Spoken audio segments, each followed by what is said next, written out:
Do you love Japanese food? We are making it easy, healthy, and fun right at home.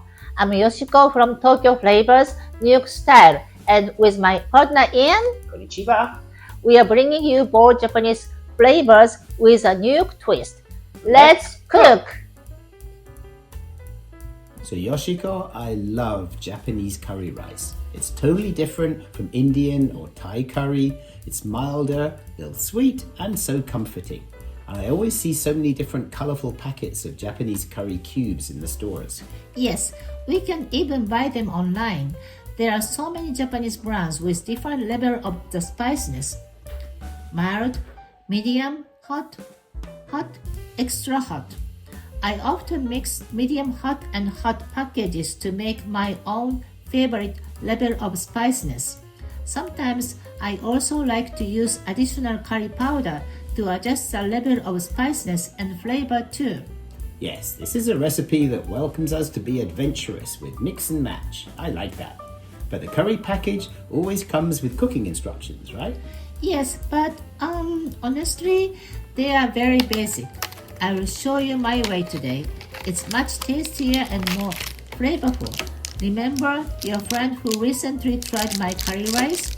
She had never heard of Japanese curry, but she loved every spoonful. I do remember. She loved it, and so did I.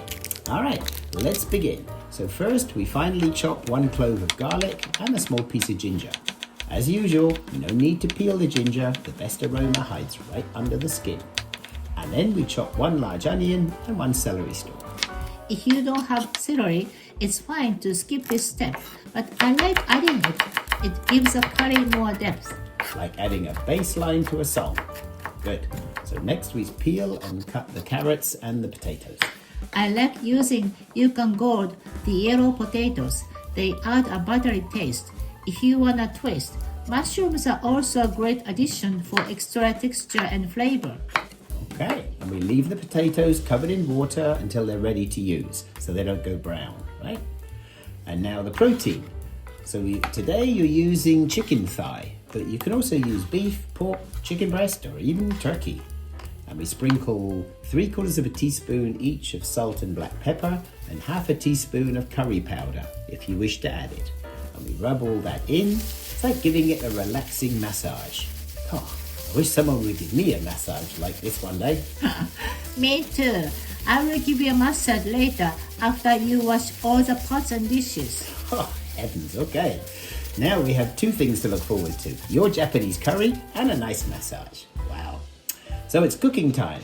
Put 1.5 tablespoons of vegetable oil in a pot. We add the minced garlic and ginger before turning on the heat. Yes, that way they infuse the oil gently and don't burn. Be careful with that. And then add the onion and stir fry until translucent. Next we add celery and we keep on stir frying. After that comes the meat.